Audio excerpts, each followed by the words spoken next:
just because Russell Wilson wasn't dealt to the Bears doesn't mean he's going to be not dealt, right? I mean, that there still could be some legs to this thing, or you think the fact that they told the Bears no thank you means that this is the end of that? What do you got for me from that perspective, I think it's the end of that because of the no trade clause that Russell Wilson has. I mean, I don't think Russell is trying to necessarily go anywhere. You know, he had those select teams. Now maybe the Raiders, one of those teams, says, okay, we've got this. We're going to. I don't know where they're going to get the money from. I mean, that's the other thing. You know, teams have to have some cap space.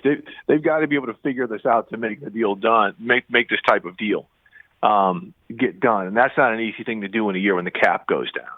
But you know, we saw the supposed bounty that the Bears offered, and if the Seahawks rejected that, to me, that that's kind of okay. Hey, you swung for the fences, Ryan Pace. They didn't like it, and there's not many other teams right now who've got all of that. Now, some people said because the Bears didn't have a quarterback to give back, you know, maybe that's what squashed it. I just don't think the Seahawks are going to move. Even though they pondered it, I just don't think they're going to move off of Russell Wilson right now. We'll see what happens after this season, but I just don't think it's going to happen right now. And it's interesting to me, Steve Wyche, that one of the teams that was mentioned that by Mark Rodgers, I guess, the agent, that Russell would be willing to go to is the Las Vegas Raiders. That was before they started dismantling their offensive line.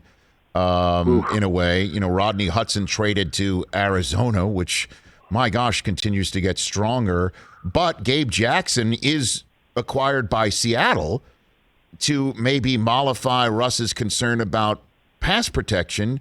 And it should help mollify that, since one of the teams Russ wanted to go to was the team that when he said he wanted to go there, Gabe Jackson was on the offensive line. So they actually went and got one of the protectors that he was willing to be protected by. Am I right? Yeah, I mean, look, and that's a smart move. And let's not forget that Shane Waldron is now the new offensive coordinator in Seattle. They're going to run that Rams scheme, which is running back friendly, where if you give some good offensive linemen, some athletic guys like a Gabe Jackson, you're going to be able to do some things that's also going to change it up a little bit for Russell. It's not so much of that power run game that they've had with Marshawn and Chris Carson. It's going to be a little bit more of that zone scheme stuff. So there's going to be some changes there as well. But Rich, you bring up a great point when you talk about he wanted to go to one of the teams was the Raiders with that great offensive line. Well, one of the teams was the Bears that does not have a great offensive line.